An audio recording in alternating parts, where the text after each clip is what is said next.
Now we're starting off on the front lower arms. We'll start off with the ball joints. They wind into the middle. Normally I use lubricant on like a bit of wax. This is a soft plastic, the blue, so you don't have to worry and don't go mad.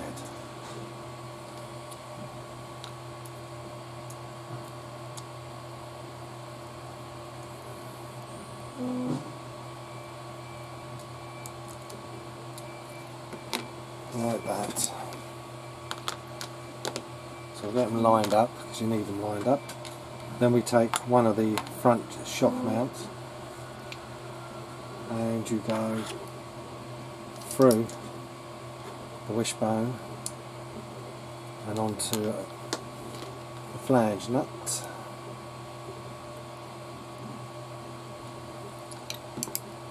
Just start it off.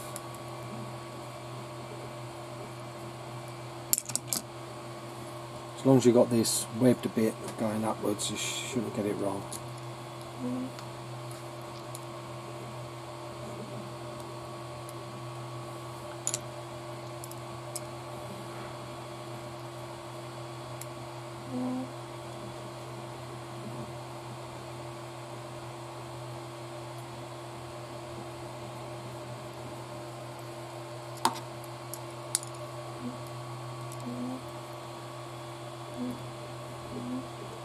And then take it apart,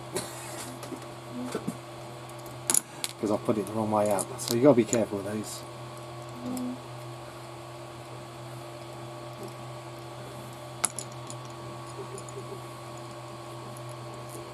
Well, one of the great things about this designer buggy I like is the front and rear arms are all the same for all four corners. So if you needed replacement parts for one, you buy one set or one section that gives you enough to fix two.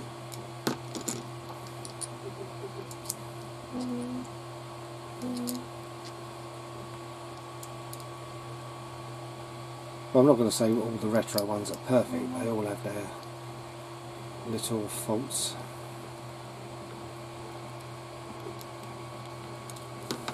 There you go. Now that's how it's supposed to look. So let's hope I can get it right this time.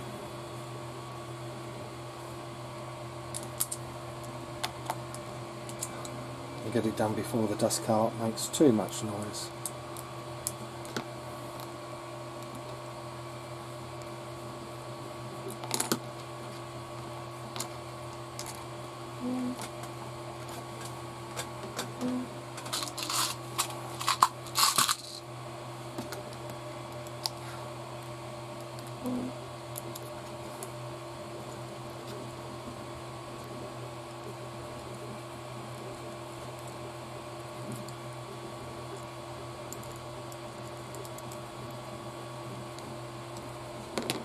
And that completes part 16.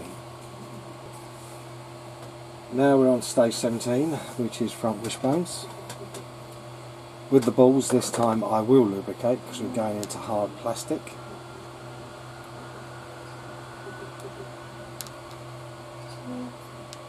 It does make a difference. And don't go mad, because it's not over thick, the arm end.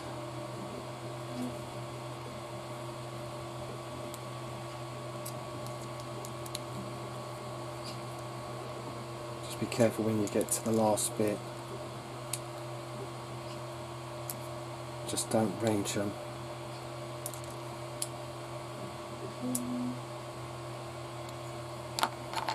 Last thing you want to do is destroy one of these.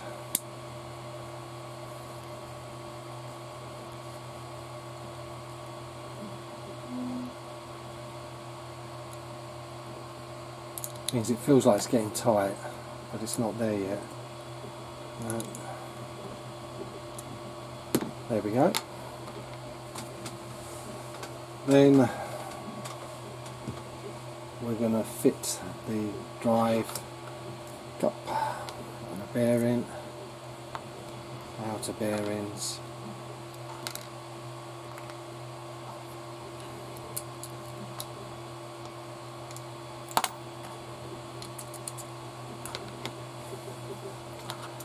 We'll do both of them.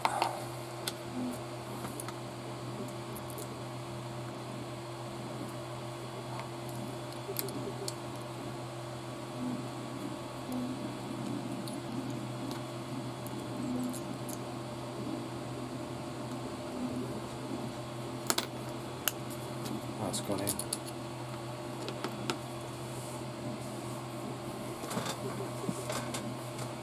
And then I forgot the other screws. Let's get those. We'll make it just a little bit easier. A couple of short ones. And 4 of these step screws.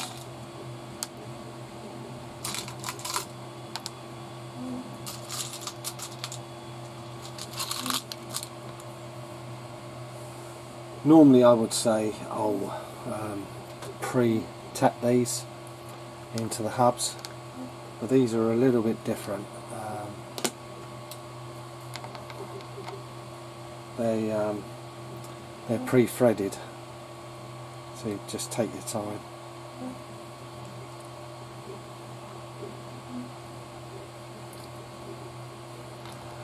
The inner arms you haven't got to worry about, they're the same number. So you can't really get that wrong,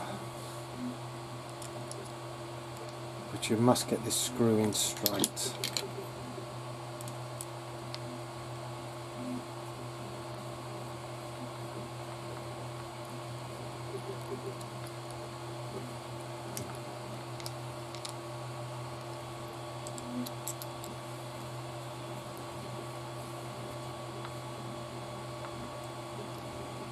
And then once you've done it, check it against the diagram, which I'm doing, which is correct, and then pick the correct arm.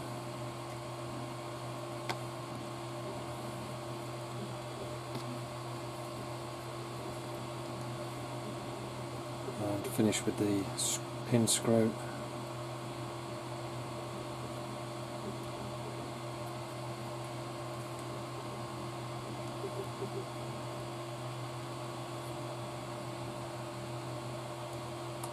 There we go.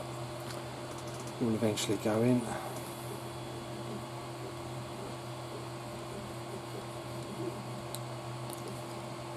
That's one side done. And then do the other. Exactly in reverse.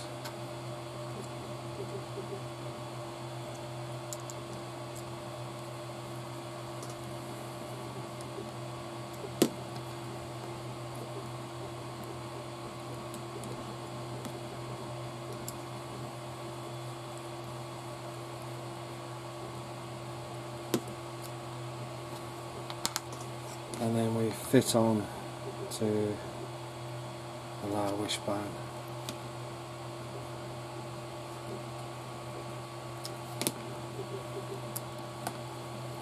Quite surprising they didn't use pins and E-clips on the lower ones. That would have been really cool.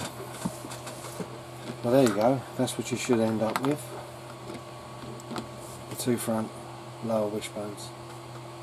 Completing part 17. Now we're on to stage 18, which is put in the little O-rings, which I've already done, as you can guess this time, and put these into place on the way they show.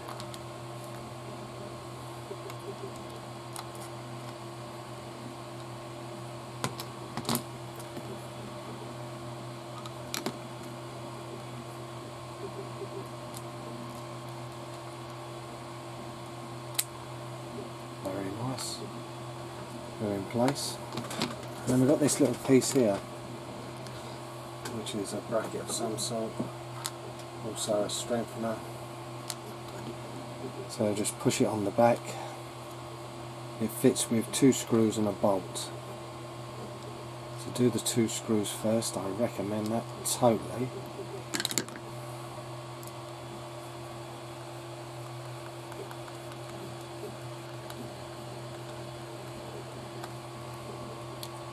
That way you know it's completely in place.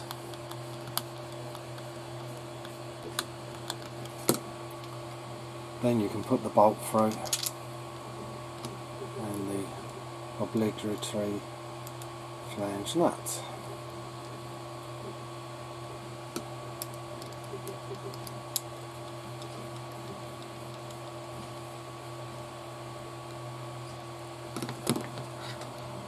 Then we've got to fit the upper arms like so, that the angle piece is towards the front where the part you're working. The easiest way to say it.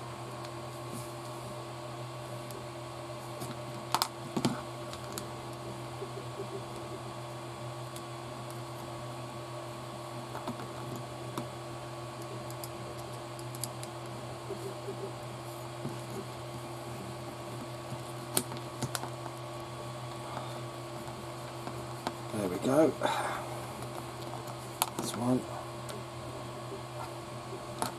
Do the other side.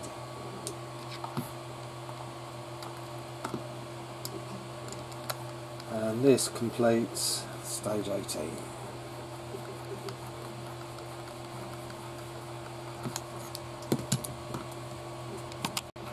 Now on to part 19. Get that right. The front wishbones. Again, starting with the lower one.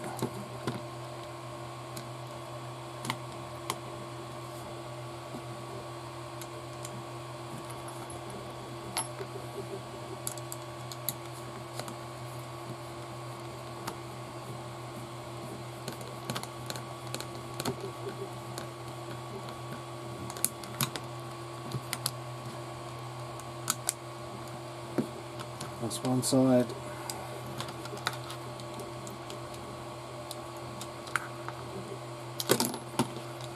Bit of a balancing act, I'll be truthful, a lot of this.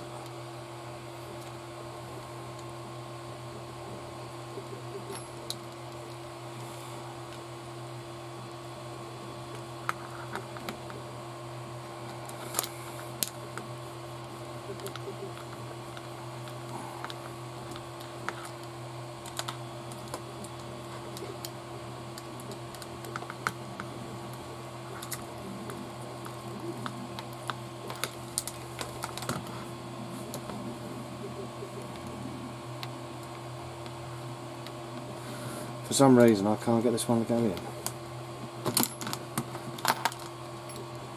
I don't know if it's alignment or what.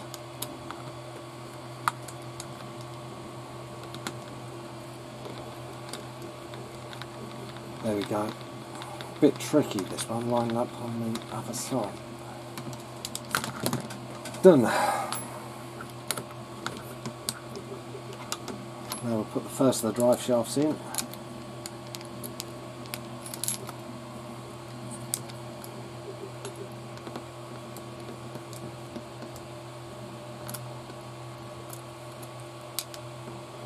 Same again as the other side, a pin.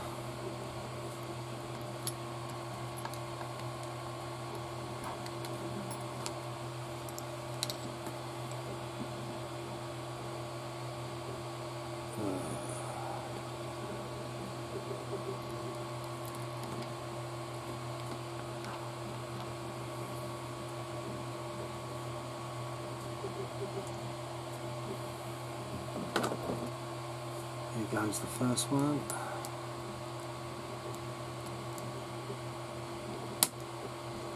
No.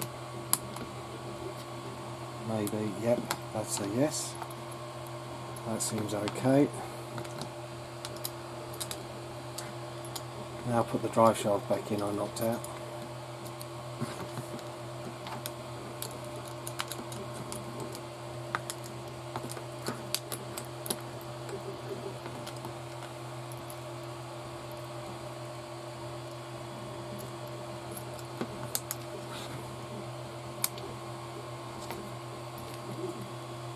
And once again the pin.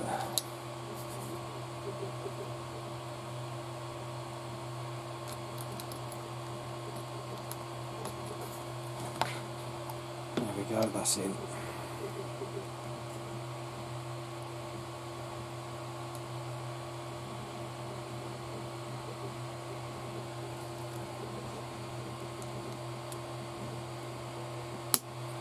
And there we go, both on. So that completes stage 19. Now we have stage 20, which is fitting the anti-roll bar. I recommend putting on this part first, which is the front body post, and the reason I'm saying that is because I think it'll be easier. So it's a single screw underneath, which goes through a mount and then through the body mount, like so. And I think that's the way to go. Then to prep the anti-roll bar, you have to cut these little bits of rubber tubing. So what I recommend is doing it to cutting them, and what two are the best match in size, put them inwards in case you're just slightly off on one, because you want this sort of in the same place.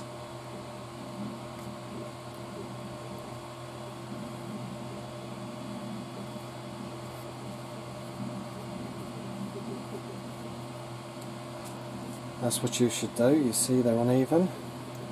Then we've got two brass threaded bolts, and then wind them on.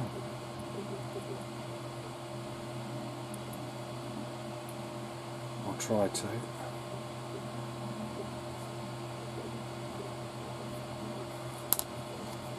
I thought I had it, but I didn't. These are very...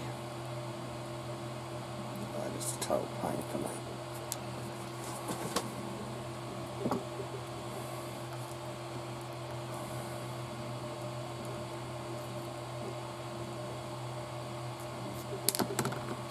See, what the trouble is, I've got a bit of arthritis in the thumbs,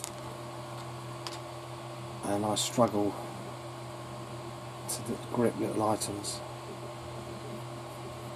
at all. So you wind them on until they just touch the rubber. See, what they recommend is putting it through and then fitting the other parts. Well, I'm going to show you how I'm going to do it. You've got these two pieces like so, and these are the connectors for the anti-roll bar. And what I'm going to do is I'm going to fit them, and then I'm just going to put them carefully through, because I think that'll be easier. It seems to have the three holes towards the ball, and hopefully I can get them in. God, I bet it. I don't expect how to do these. You know what I'm saying? It's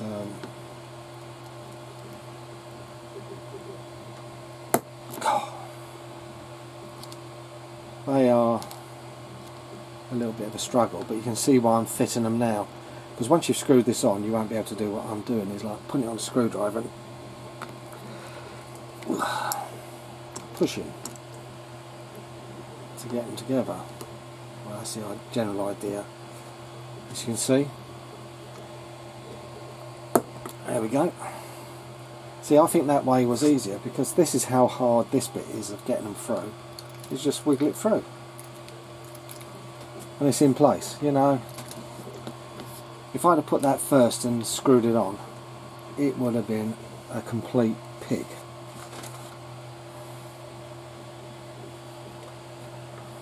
Now we've got these two little brackets which hold them on. They go a Pacific way round, so make sure the flat is upwards, and this screws through everything as well, the bracket a lot.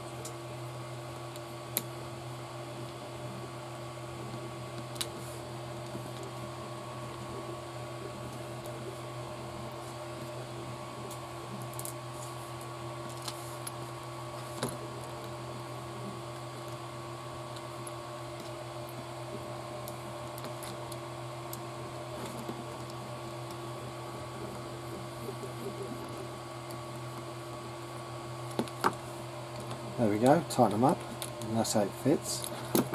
Now turn it around and fit on the other bits of rubber, which I could have done before. I'm a bit of an idiot, I'll admit that, but they're not too hard to push on.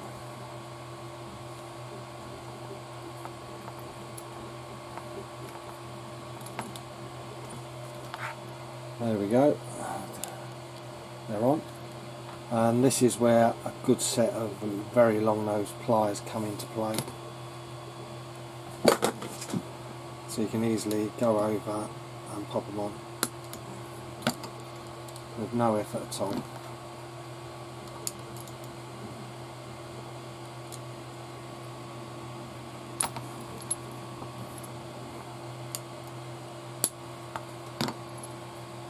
And there we go, you can't see it so well at the front, but at the back you can see the anti-roll bar.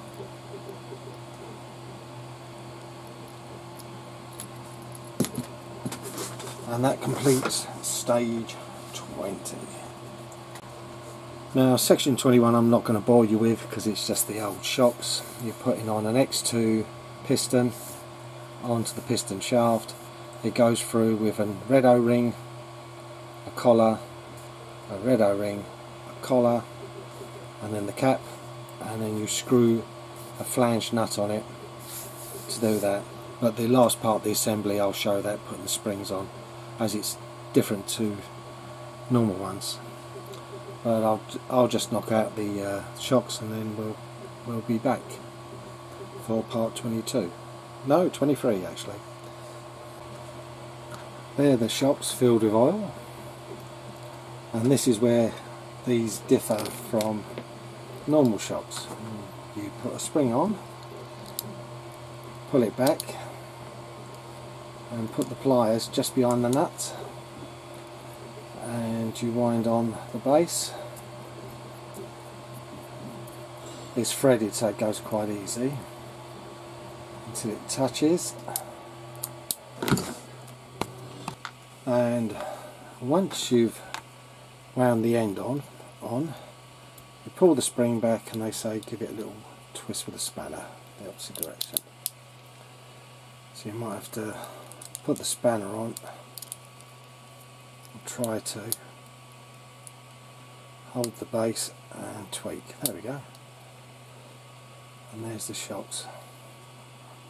I have to admit they're really quite stiff. So I don't think we'll have to add too much pre-tension. But I'll just get the others together. Like you've seen one, you don't see them, need to see any more. Now on to section 24, and quite surprisingly there is preload on the shocks. So we'll put it as they say. It's the smaller collar on the thing for the rear in this section, and then we need some flange tubes, which I forgot to get out. 4 of those, and then there's loads of different colour spacers. There's 2 black, 2 blue. The black are for the top and the blue are for the bottom.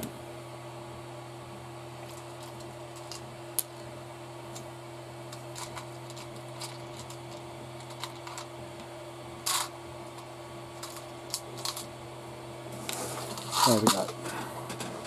And we'll take the rear suspension. Probably do the top first. So what it says is go put a flange tube through the top, screw, black spacer,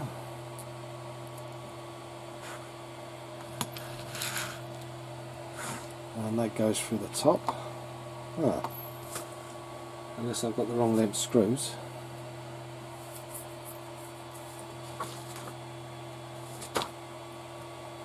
Oh, I've put it in the wrong part. Ignore me. I'm just being a total idiot. It goes lower down there. That will work much better.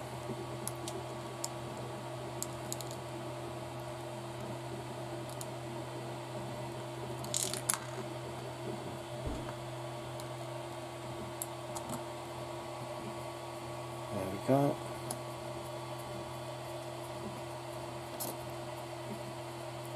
I'll only do this side because you won't really see the other side. There we go.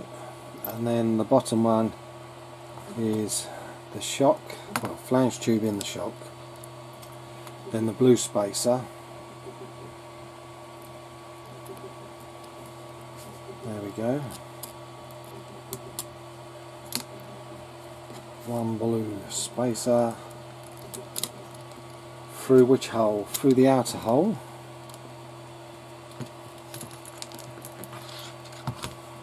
So we'll turn it over, hopefully you can see that.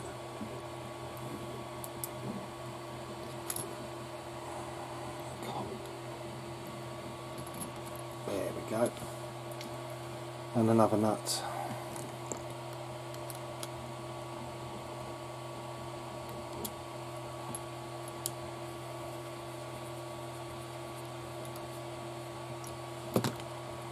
And there's one of the shock absorbers on.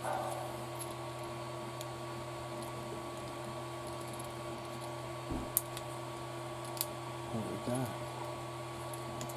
And I'll just do the other side off camera. Like I said, working backwards, not so easy to see. Now we're on to part 25. You have a large spacer on the shock, and this time it's only the brass tube with the screw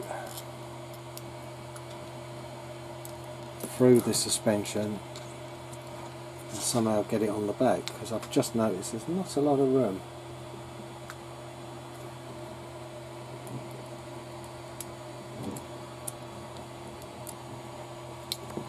Hopefully I've just caught it. Yep.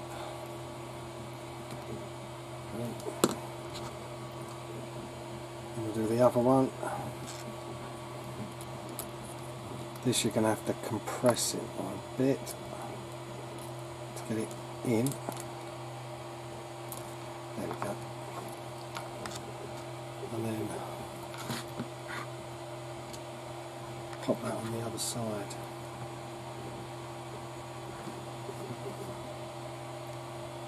Or try to.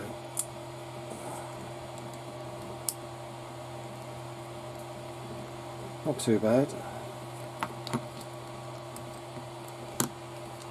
And there's the front suspension and anti-roll bar. That might be a better angle.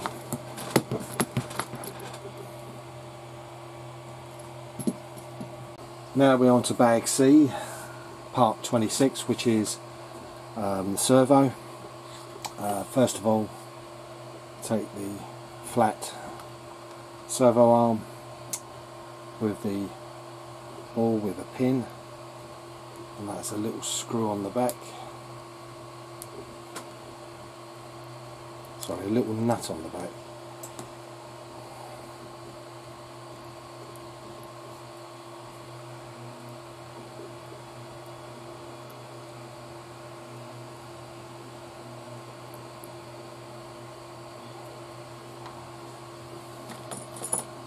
Then use the little wrench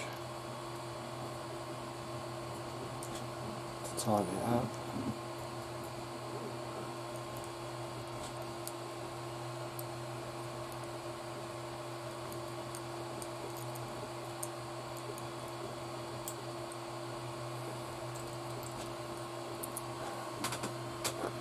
You might need a flat screwdriver for the other side just to hold it and tweak it up.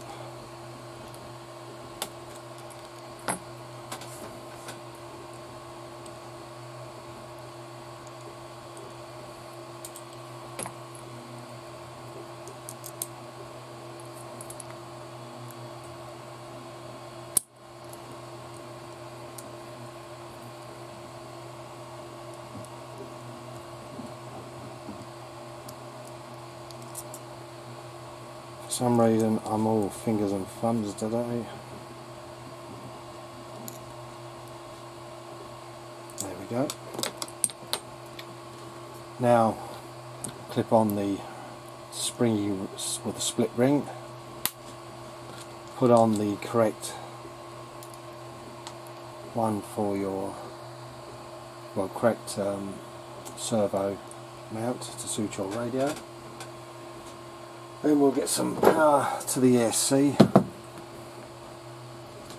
which I'm using my usual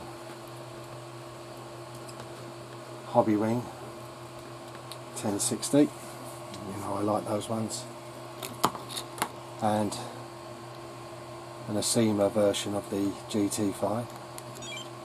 So let's power it up.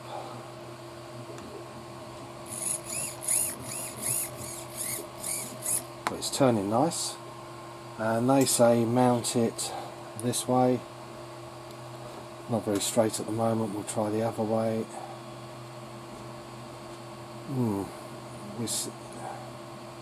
You sometimes get a servo, whichever way you put it, it's going to be off a fair bit. So what I'm going to do is centre it with the radio, and then I'm going to put, hopefully this screw is the right one. Normally I like a slightly longer screw into these plastic servos tops.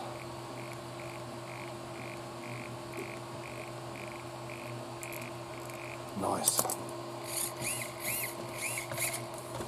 So what I'm going to do is adjust it.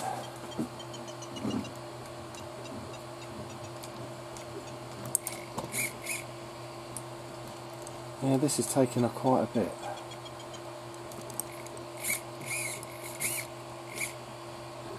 Nice and central, and that completes 26. Now part 27 is fitting the servo and the electrics. We'll talk about the servo first, and I'll tell you about the issue with the ESC I'm using. Now you've got to measure from below here, see on the tab, to the top of the plate. That distance is important. If it's less than 20 millimeters,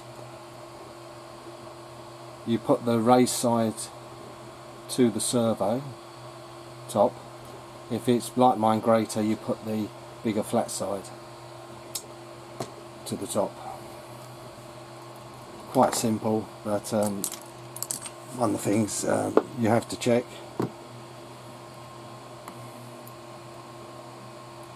I think now servos are pretty standard anyway, more in their sizes than they used to be. So odds on it will be the taller servo.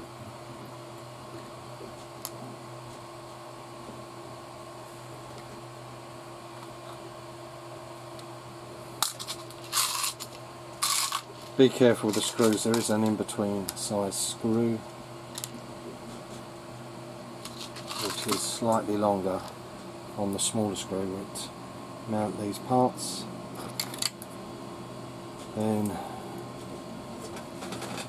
just take them out, like I said, big side towards the top, and put a screw in.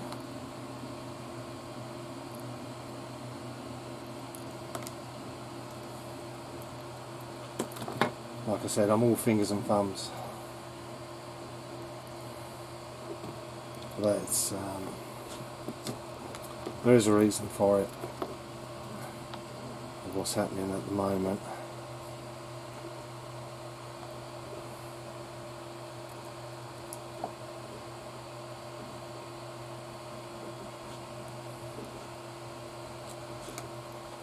Oh, I just can't get it to work.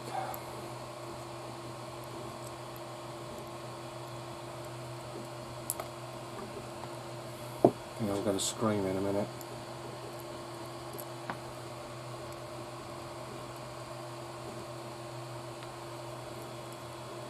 It still don't want to go in. Yeah, we got it.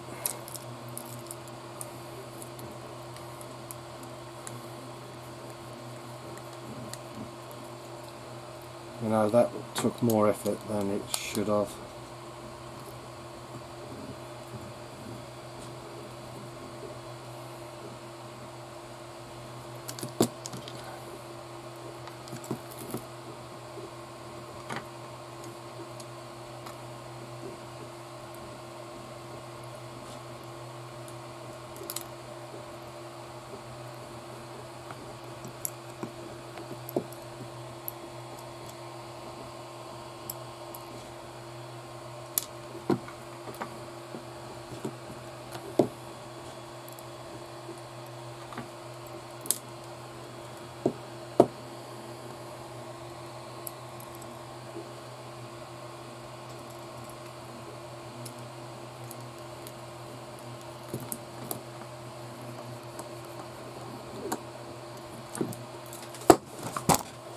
done.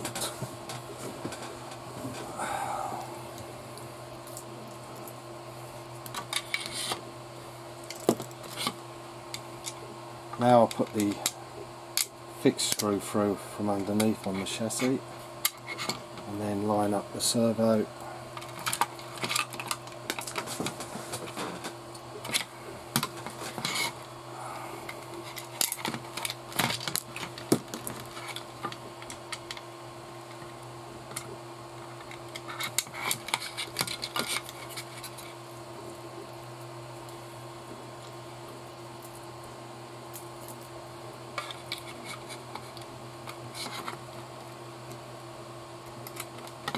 And try and mount the servo. Like I said, I'm just not doing things right today.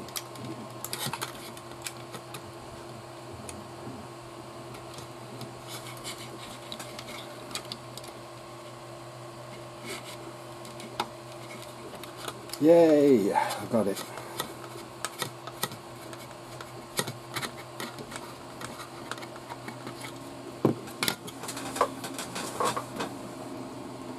Try and find that other screw.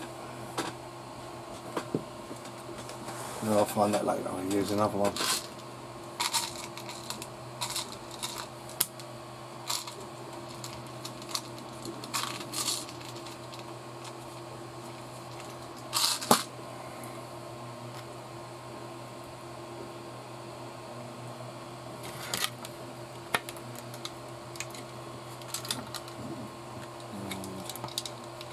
Like I said, there's a slot on the other one, and wherever the post is, put the screw in, which seems to be right at the other side.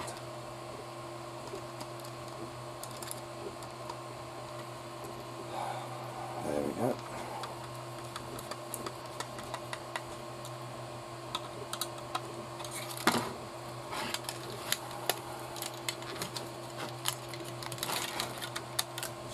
Right.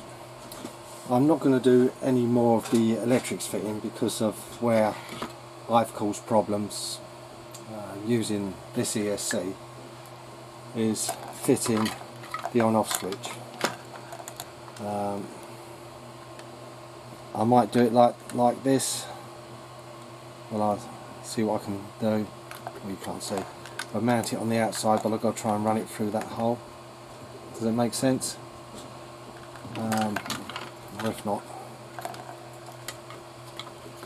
try and mount it further back, but mount it sideways if you look, and that will give me more on here to mount it, because I've got to take the battery wires through the slot as well, or just take it over the top. I'm not sure, but I'd rather leave that until I finish the rest of the chassis. Make my decisions then, once the motor wires are in place and everything.